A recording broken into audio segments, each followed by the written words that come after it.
such experience in construction that he was well regarded as the civil engineering inspector of works. As Pascal said, I used to be a member here back in the 90s, and this was where we used to meet.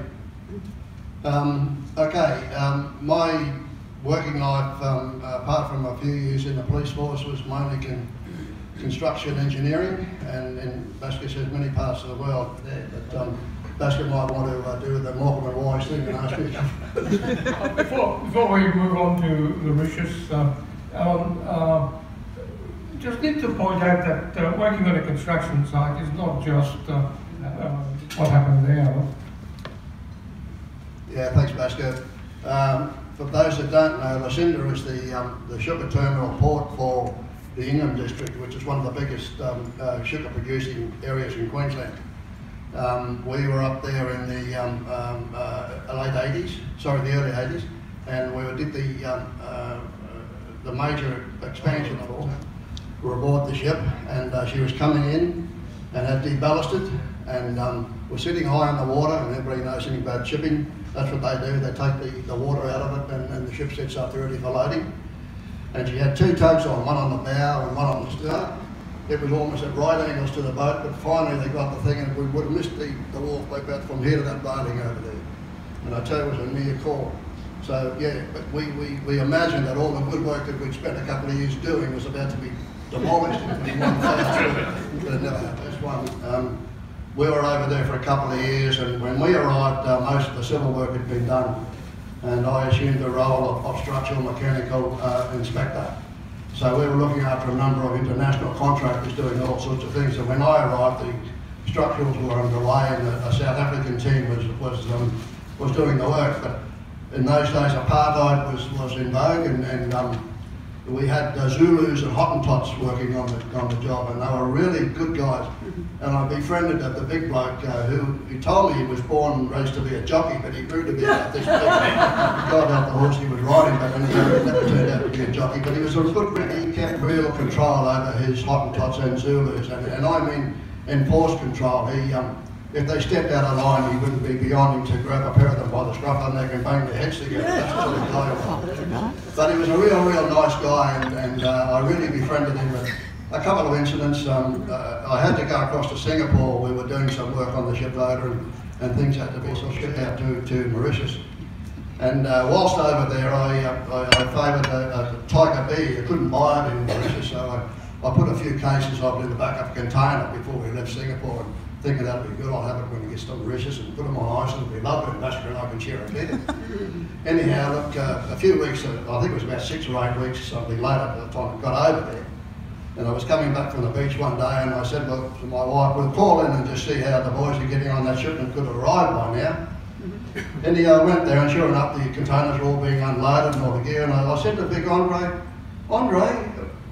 have you seen anything that you might have been belonged to me? And he said, he used to call me Bass, by the way. I think it was short for boss, I don't know, but it was always Bass. No Bass, I've seen nothing. You sure there wasn't a few cartons of beer in there, Andre? No Bass, no.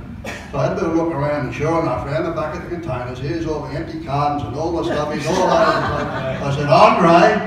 Oh, Bass, he said, oh, Bass, sorry, Bass. Very hot, and us boys very, very thirsty. Sorry, Bass. He was a top guy, he really was. We came back. The craze with everyone, so Alan went to Singapore, came back, and sweated it through Mauritius. We had to, one of the contractors we had to dismiss, so we had to go over there. I had to do an audit of what was ordered and what was made and what was on the water, and that turned out to be a real debacle. But nevertheless, I had a pretty rough train trip. The Sikh Indians that were supposed to have had me aboard a flight from Bombay to Baroda. They just booked the plane out, and I had to catch the train up. The plane was empty, but they booked it out because we'd sort of give them the flick.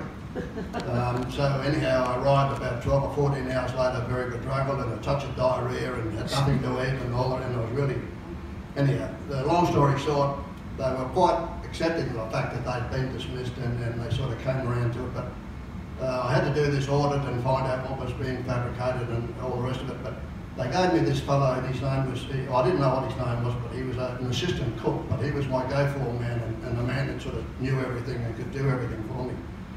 But he was the last in to work every day, and he hid from me for about a week until one of our chaps found him in Port Louis. So I hightailed it over there, and he's a fairly rotund sort of bloke, about this round. And he saw me, and he ducked behind the power pole, but he forgot that most of him was sticking out back. So I stuck around behind him and nabbed him, kind of marching through the car and said, "Give me a key," just said. Then we teared the big cage off, and the big main ropes are about 3 inches in diameter. There's 4 of those laying on top of the other cage, and it's supposed to be out in the passageway.